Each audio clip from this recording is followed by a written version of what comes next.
আঞ্চলিক টিভির পক্ষ থেকে সবাইকে আন্তরিক শুভেচ্ছা জানিয়ে আজকে একটি ছোট্ট ব্লগ তৈরি করতেছি। দেখুন বন্ধুরা, আমাদের যে সানন্দবাড়ির পশ্চিমে নদীটি, হ্যাঁ, এই নদীটি আপনার উত্তরে রৌমারী থেকে ইন্ডিয়া থেকে এসেছে, আর যার কারণে নদীতে অনেক সময় অনেক কিছু ভেসে আসে। বন্ধুরা দেখতে পাচ্ছেন যে একটি গরু, একটি মরা গরু নদীতে ভেসে আসছে। এটা হয়তো ইন্ডিয়ারও হতে পারে অথবা আমাদের বাংলাদেশের উজানের কোনো গ্রামে।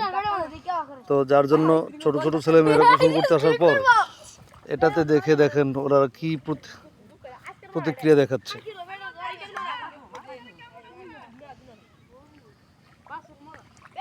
এটা কি গরু মরা না বাছুর মরা ভাইয়া?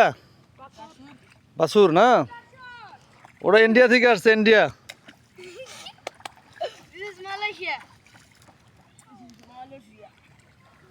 ও পাশে দেখতে পাচ্ছেন কাশফুল,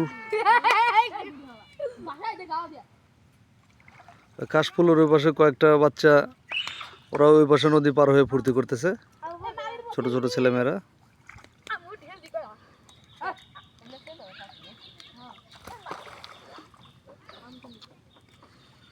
এই ছেলেবেলাটা কিন্তু একসময় আমাদেরও ছিল, আমরাও কিন্তু ঠিক এরকমই করতাম। হ্যাঁ, ছোটবেলায় প্রতিদিন নদীতে গোসল করতাম। যখন হাই স্কুলে পড়তাম, স্কুলে যাওয়ার আগে খুব ভোরে এসে নদীতে এসে এইভাবে গোসল করতাম, এইভাবে সবাই মিলে আড্ডা মারতাম।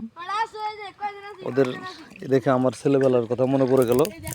যাই হোক, ভিডিওটা ভালো লাগলো সবাই লাইক কমেন্ট শেয়ার করে দেবেন, ফলো করে দেবেন। এরকম ভিডিও পেতে আইডিটা ফলো করে দিন। যেহেতু সানন্দবাড়ির আইডি, সানন্দবাড়ির আশেপাশে যারা আছি তারা ভিডিওটা ফলো করে দিই। হ্যাঁ, পট্টস করে ফলো করে দিই, কারণ এরকম ভিডিও পাইতে হলে ফলো না করলে তো ভিডিওগুলো পাওয়া যাবে না।